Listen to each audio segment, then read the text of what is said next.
Hello everyone and welcome to the YouTube channel of BeingACCA. This is Tushita Gupta, ACCA affiliate, and in this video we're solving yet another past paper question.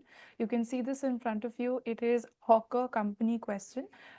It has been tested in the past paper of September-December 2021. This is what was tested in a very recent ACCA examination attempt.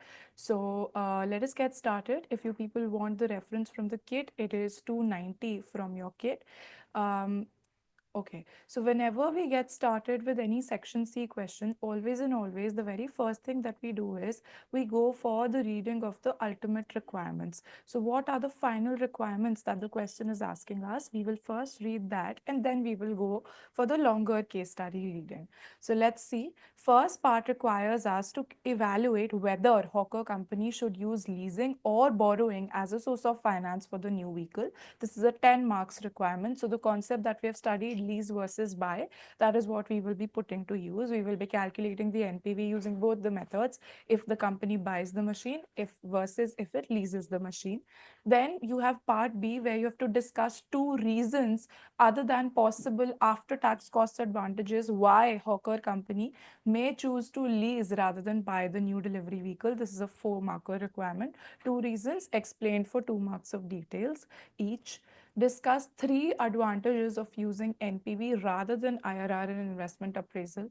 Now, this requirement is super common amongst the investment appraisal unit to get tested. So ensure that these knowledge-based requirements are something that you have clear conceptually, and you should be able to frame those answers according to the marks available also. So now let us get to the solving of this question. We will be getting started with the first numerical part. Before that, let's read the question also. Hawker Company is about to replace its existing delivery vehicle with a new design of vehicle that offers greater fuel economy. It estimates that replacing the existing vehicle will save running costs of $2,000 per year. There are two financing options. Now, always remember, guys, here we are considering only the financing options. Benefits, both of the options will give us the same, because ultimately we are getting the same delivery vehicle. So that delivery vehicle, if we lease it or if we buy it, it will give us the same benefit, that is the saving of 2,000 per year. Here our main focus will be only to look at the costs which relate to both of the options. So let's relate to option number 1. The vehicle could be purchased for $34,000 using a bank loan with an after-tax cost of borrowing of 4% per year. So this 4% is what we will be putting in as the cost of capital in our NPV calculations. The vehicle should have a useful life of 4 years and would have a residual value of 14,000 at the end of that period. Straight line tax allowable depreciation is available on the vehicle. The vehicle would be subject to a government CO2 emissions tax of $600 at the end of each year of operation. So we will be paying that at the end of the year. As emissions expenses are corporation tax deductible. That means whatever money it is that we are spending on the corporation taxes, we will be able to claim that as an expense. So our profits will be reduced and we will be saving taxes by the amount multiplied by the tax rate. Then option 2 says the vehicle could be leased for a period of 4 years for a payment of 6,000 per year, payable at the start of each year. So this means that if I want to use the machine in year 1, I have to make the payment now. So the first payment will go in year 0 and then so on and so forth. The lessor will pay the CO2 emissions tax. So here in this case, we do not have to pay this tax. The owner of the machine, the owner of the delivery vehicle will be paying the taxes. Lease payments are a corporation tax deductible expense. So this means whatever this 6,000 that we are paying, we are going to get a benefit because of this in our taxation. So we will be calculating the tax benefit also over here. Hawker Company's after-tax weighted average cost of capital is given to us as 8%. They pay corporation tax at a rate of 20% 1 year in arrears. Now, this average cost of capital of 8% is absolutely of no use to us over here, because we will be doing our workings as per 4%. So both the options, option 1 and option 2, we are going to use our finance cost for this specific vehicle, which is going to be 4%. So let us get started with the solving of this question. We will be solving part A first, and within part A, we are doing option 1, where we buy the machine. So if we buy the machine, what are the cash flows going to look like? Let's plot in the years first. 3, 4, and 5. I'm plotting the fifth year because taxes are 1 year in areas. That means if I earn the money in year 1, I pay taxes on it in year 2. So this is what the cash flows, we've plotted the years. Now we will be plotting in the cash flows. So the very first thing which we can plot is the purchase price and the residual value. So it is given that the purchase price for the machine is going to be 34,000. So minus 34,000 is what we spend in the first year. And in the last year, once we sell the machine after 4 years, we are going to get a residual value of 14,000. So that will be money coming in. That is why I'm putting that as a positive figure. So this is the purchase price all plotted in. Next thing that we are going to take, we can consider the emissions tax. So the emissions tax, we are going to pay $600 every year that we use the machine. So we use the machine for 6 years. So for a period of, for a period of 4 years. So for 4 times, we will be paying this tax. Now, because this tax is, the emissions tax expenses, we can claim corporation tax on this. So we will also be getting tax benefit on emissions tax. So the benefit, see, we are paying the tax 1 year in arrears. So we are going to get the benefit also, the tax that we've paid in year 1, the benefit we will be able to claim in year 2. So in year 2, I'm going to get a benefit of 600 multiplied by 20% is the tax rate. So I will save $120 of taxes every year for 4 years. So this is what my tax saving because of the emissions tax will look like. Then the next working is the last working that we have to do, which is the TAD benefit, tax allowable depreciation benefit. So let's do our working for that. Working note.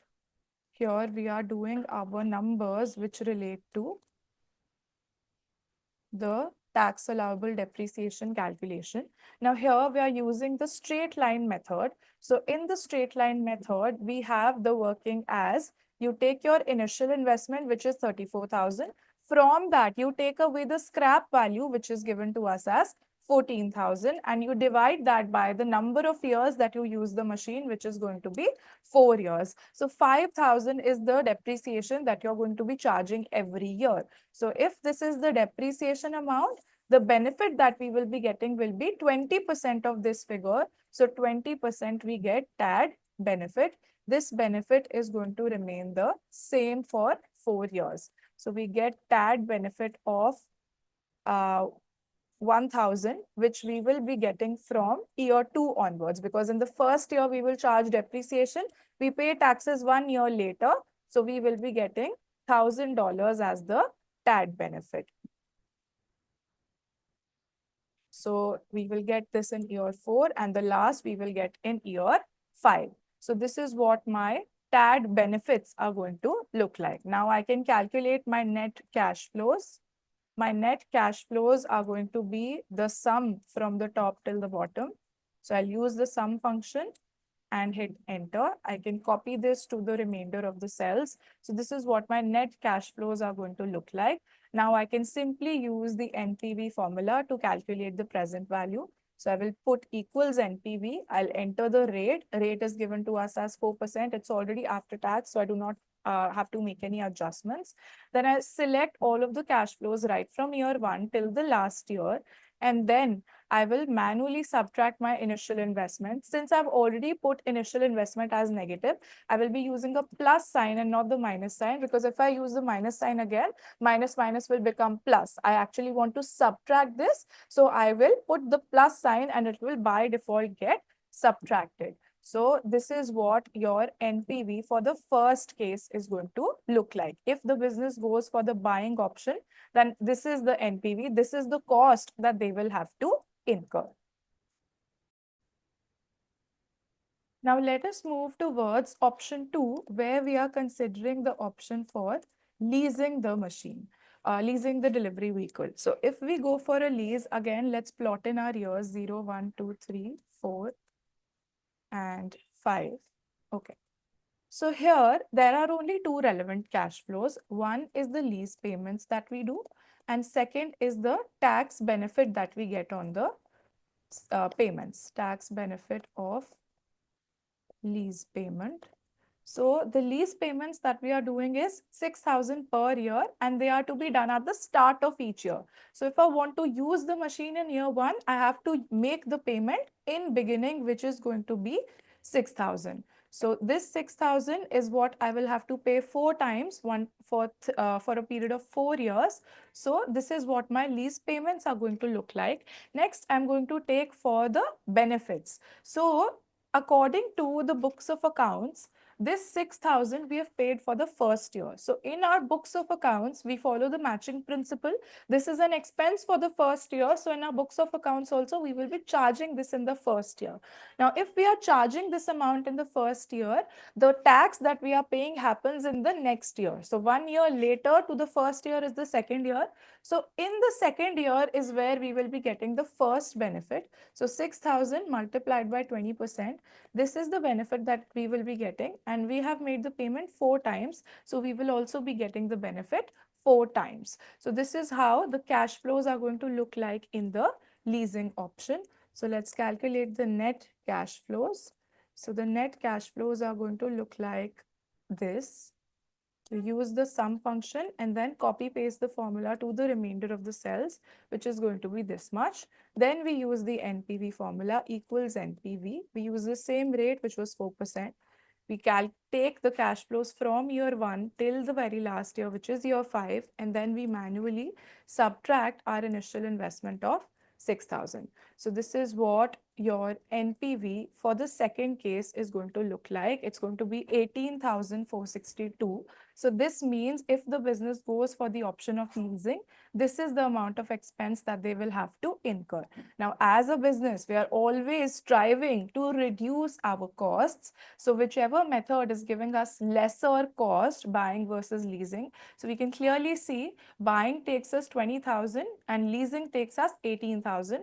So here we will leave a comment that Hawker Company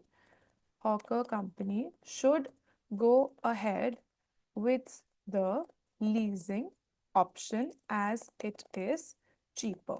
So this is what we will write and leave our answer for the very first part that has been asked over here. Next, we move ahead to the second requirement that has been asked of us. The second requirement is we have to discuss 2 reasons other than the possible after-tax cost benefits why Hawker Company will choose to lease rather than buying the machinery, buying the delivery vehicle. So the reasons over here can be if they go for the borrowing and buying option, they will have to carry all of the risks related to the delivery vehicle, which means that if we do not achieve the disposal value of 14,000, we are at a risk. So if we go for the leasing option, we just have to pay this much amount of money. We do not have any risk that what if the 14,000 we are not able to get on selling the machine. Another benefit why lease will be preferred is the lessee may not have enough cash to pay. So, we will have to take a bank loan. So if we do not prefer to take a bank loan because we do not have cash to pay right now, leasing is a better option because you do not have to pay a large amount of money as big as 34,000 at once. You have to give it in installments, 6,000 per year. So this eases the cash payments also. So these are the 2 reasons which you can elaborate for 2 marks so that the part B is solved entirely. Part C, you have to discuss 3 advantages of using NPV rather than IRR in the investment appraisal. So here you have your classic points of, NPV, how it focuses on shareholder wealth maximization, how IRR can lead to multiple answers in case of cash flow reversals. So this is again another advantage of NPV. NPV will always give you the correct result even if you have multiple cash flow reversals. Then you have the situations with respect to mutually exclusive projects. So with IRR, you will also face issues because you will get different rankings. So which ranking, which is that you should be preferring. So in that case also, NPV will give you a superior answer over IRR. So this is a very classic question which is often asked. I'm sure that if you people are solving section C questions, you will be seeing this requirement quite often. So ensure that you prepare yourself for these requirements nicely. So with this, we are through with the past paper solving of Hawker Company. I'll see you people in the next video. All the very best. Thank you for watching.